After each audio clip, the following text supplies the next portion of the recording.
My name is Sarah Stueland, and I did my presentation on relationships, community, and identity in the new virtual society. Relationships have changed dramatically through social media and technology.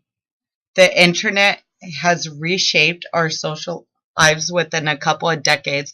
It lures us into a virtual meta world where traditional interactions require new protocols for living, loving, belonging, and separating. Businesses can also use the internet to find and keep customers. Do you think technologies and social media is good for society on how we interact with each other? There are new websites that allow for online dating. They go on dates without leaving their desk. Relationships will happen more in virtual space. With more access, more members seek social connection online. The speed and flexibility with which people communicate and socialize will likely increase. Cyberspace creates a temporal and spatial separation. It is now easier to accomplish unpleasant interpersonal tasks such as breaking up via text or email, such as the techno brush-off. Young people link up with social networking, smartphones, blogs, Twitter, and instant messaging at an accelerating rate. Businesses need to understand this: what's hot, what's new, what's desirable, and what's not. New youth cyberculture will continue to find ways to adapt to technology to their needs and desires. Now you can not only create your own social networking or join a pre-existing world, but you can build your own. And there's websites out there that give you news based on what your interests are. Dating is not just for young people online. Older people do this as well. They become more comfortable with the internet. They will increasingly turn to alternative spaces such as virtual worlds to find company or meet people with similar interests. More than 20 million social networkers in the United States were over the age of 50 by 2008. More seniors are joining Facebook and Twitter. The virtual world is a place where people can establish and maintain safer, less demanding relationships on their own time. The three main components of dating online are ease, flexibility, relative anonymity.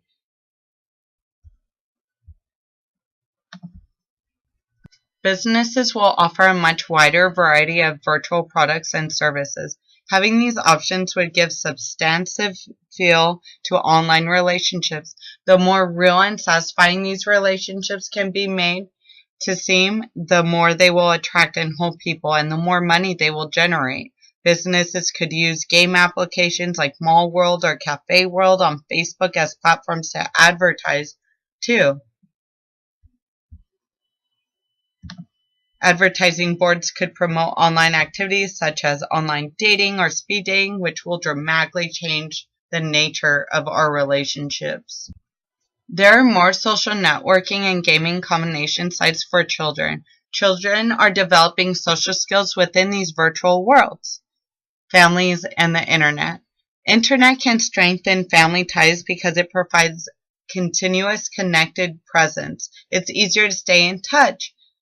Young people can use mobile devices to Skype, text, upload photos and videos to Facebook with more increasing frequency. Cyberspace enables families and friends to converse as if they were in the same room. More recently, adolescents feel closer to their parents than their older siblings did.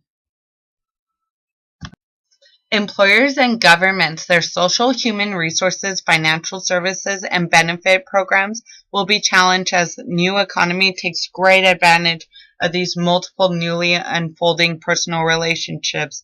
Should a virtual spouse be able to claim the social security benefits of a partner? Should the same polygamy laws applied to regular marriages also apply to virtual marriages? A bullying alone theory is a theory where there is loss of social capital since people were supposedly decreasing in their participation in things such as bowling leagues. Social capital is not going away, even though it may be changing. It is important to view these changes objectively if you want to understand what they are and what they mean to you. Social ties are being created, strengthened, and weakened in an unbelievable variety of ways. This has to entail, as well as the remaking and establishing of both a deeper and shallower social capital. A person with 3,000 Facebook friends probably has more than 2,000 shallow friendships, but there's variety within these friendships, such as viable clients, service providers, long-term friendship prospects, or secret crushes, or member of a social circle to which the person with all these friends want access to.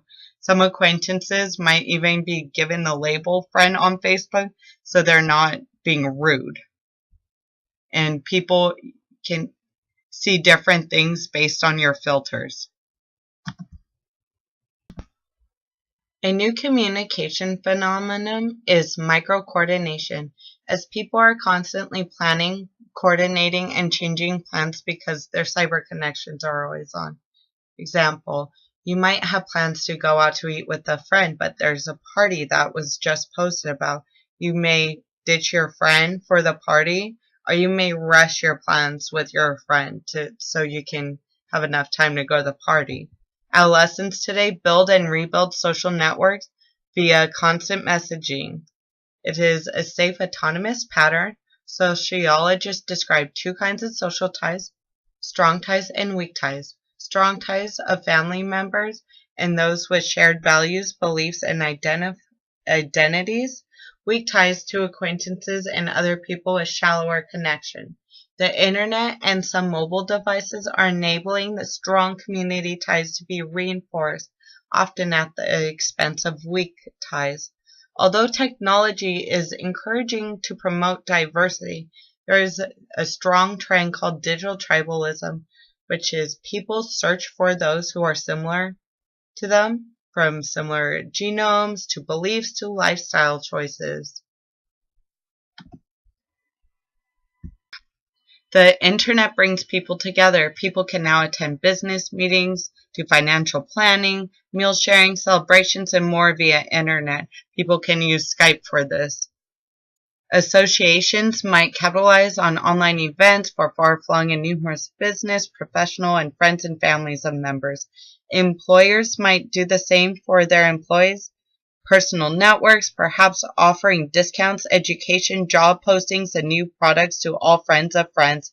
Companies may be organized better around online communication and communities.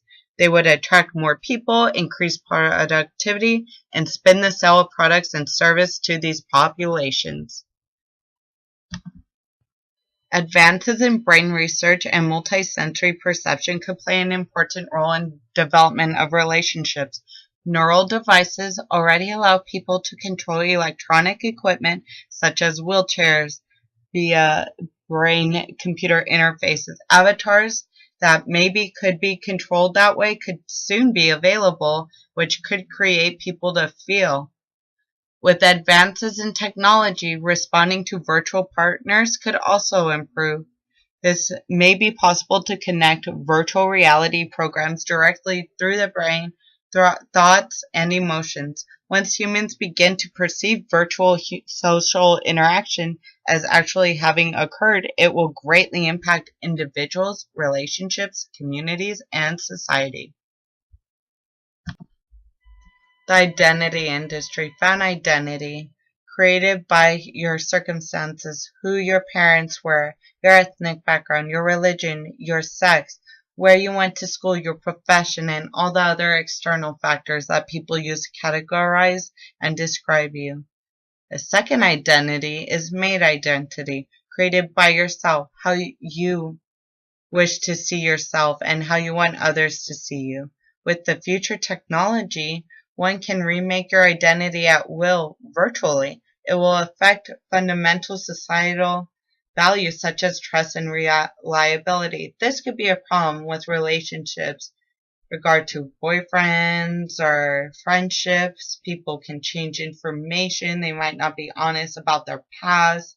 They created a new identity for themselves, and it might not be accurate.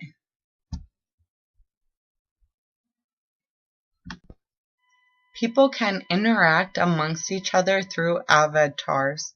They represent you or an idealized version of yourself. In the future, it might be possible to create your own avatars that could act on their own, such as they might be able to maintain your social relationships by reading your Facebook updates and blog posts and analyze them for significant use, so you don't have to do that. Distinctions between real and virtual identities will become less sharply defined, particularly for people who spend substantial amount of time in the virtual world or some enhanced combination of the real and virtual. This could lead to problems such as confusion about identity. Questions might be asked: who am I? Who, when, and where am I? Multiple personalities might need treatment, will increasingly be seen in the 21st century as a coping mechanism, greatly affecting the evolving economy as multiple personas split their expenditures in multiple ways. Companies that provide services will be a great growth industry as we move further into the "who are you really" era. So with all this technology, we might not really know who each other are, even though we may put some information up. That might not be completely who we are, because we can choose what we want up now. Some problems to think about. Technology can be really intrusive in today's society. Do we really need to know what everyone is doing 24/7? Recently, it has been discovered that Facebook has been messing around with people's feelings. Dates are easier to access. We no longer may need to go on face-to-face dates or engage in social interactions in person. I think with today's generation, online dating has become way too easy, but yet it's difficult emotionally to get to know someone, and it's too easy. People may hide who they really are and not be completely honest. I would suggest limiting the text messages. Even pick up a phone and talk to someone. It is necessary to make time for a significant other, even in this busy world, to make plans. I also worry about children being on the internet. I think children learn mostly from their hands-on experience and through play, and children could get themselves in trouble with online predators if gone unsupervised. Some suggestions would be to limit the child's computer time and to also supervise them. And this is my presentation.